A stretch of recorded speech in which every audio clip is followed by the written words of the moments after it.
Hello everyone. मैं ठीक हूँ। आशा करता हूँ कि आप लोग भी ठीक ही होंगे।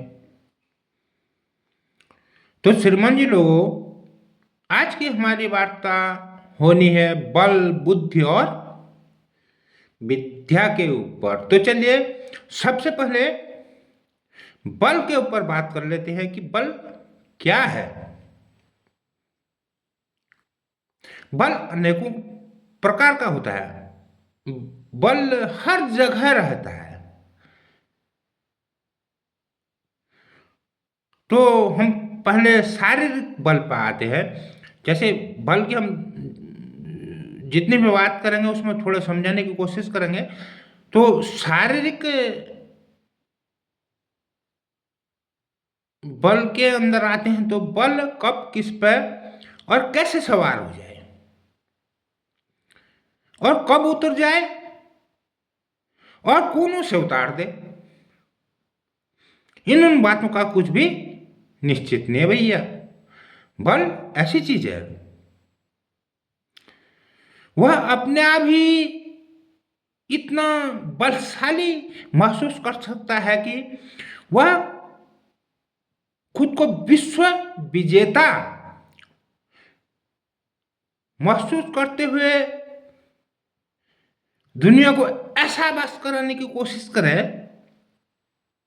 कि मेरे से बड़ा तो अब कोई है ही नहीं। और अगर बल उसका उतर गया नहीं, वही प्राणी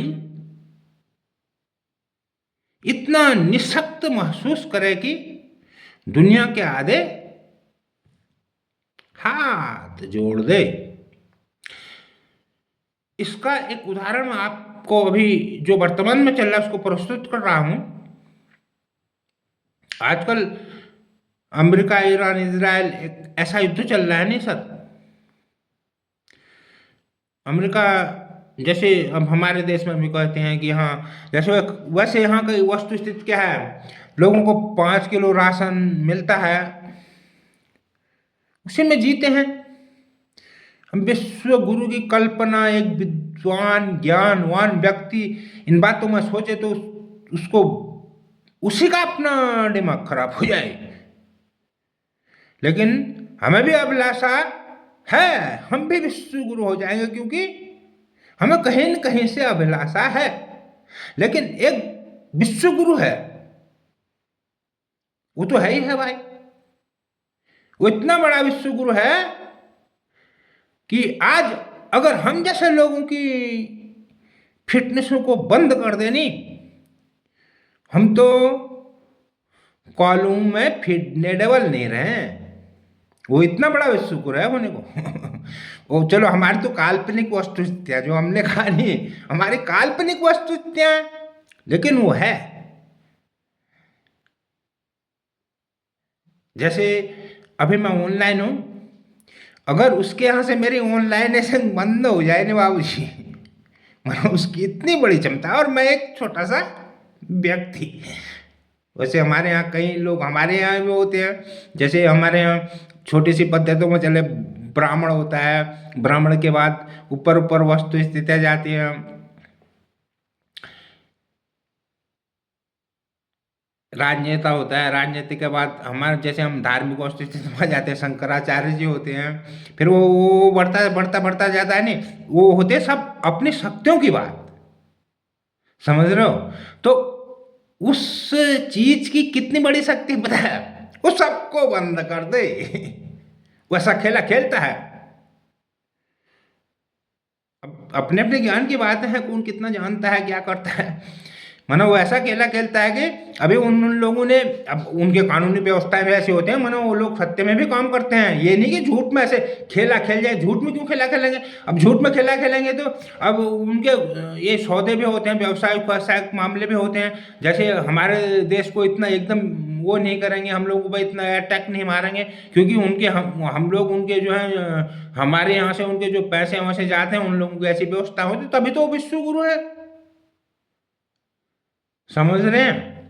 अब हमारे घर में इस टाइप का भी होता है कि भाई हम केवल 5 किलो राशन खाते हैं और लगभग लगभग हमें ऐसे ख्वाब दिखा दिए जाते हैं कि हम लोग भी लगभग लगभग कभी न कभी होंगे। चलो हम तो कहते हैं भारत माता की जय, कभी न कभी ऐसे हो जाए तो चलिए इस बात में ज़्यादा नहीं बात करते हैं। तो बल की क्या बात है। अब जैसे मैं जहाँ बात कर रहा था कि जैसे अब वो विश्व गुरु भाई अमेरिका है, लेकिन बल कभी कितना निःशक्त कर सकता है आपको मैं बताऊं। उसके बावजूद भी उनको लोगों का आजकल ईरान के साथ युद्ध छिड़ा हुआ है। लेकिन मैंने अभी परसों कहीं कहीं देखा कि अमेरिका के राष्ट्रपति जी कहीं न कहीं इस टाइप की दुआएं मांग रहे थे कि उन लोगों के साथ ठीक हो। तो मैंने कहा था नहीं अभी कि हमें कहीं हाथ भी जोड़ना पड़ सकता है अगर हम निःशक्त हो जाएं। हम बलवान हैं ही हैं, उसके बावजूद भी अगर हम बलवान होने के बावजूद भी अगर हम निःशक्त हो जाते हैं तो इतनी बड़ी वस्तुस्थितियां हमारे सामने आ सकती हैं। तो श्रीमान जी लोगों, ये है बल।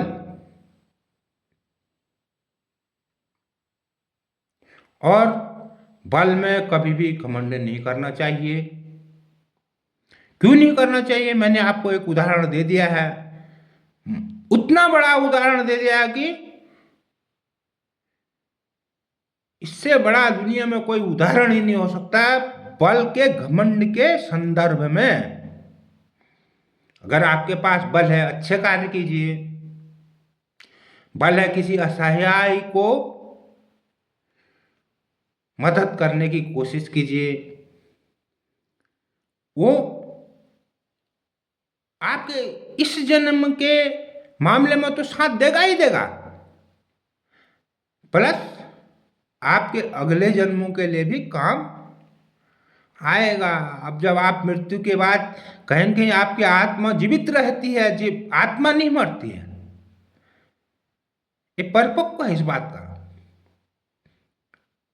आत्मा शरीर को उस प्रकार परिवर्तित करती है जिस प्रकार हम लोग कपड़े बदल देते हैं सुबह और शाम, तो आत्मा जीवित रहती है। तो बल के संदर्भ में ऐसा है, बल का कभी घमंड नहीं करना चाहिए। बल की ये वस्तु स्थितियाँ है कि बल कभी किसी को बलशाली महसूस करा सकता है तो कभी किसी को उसी को निःशक्त महसूस करा सकता है। मैंने आपको ये उदाहरण तो दे दिया है नहीं।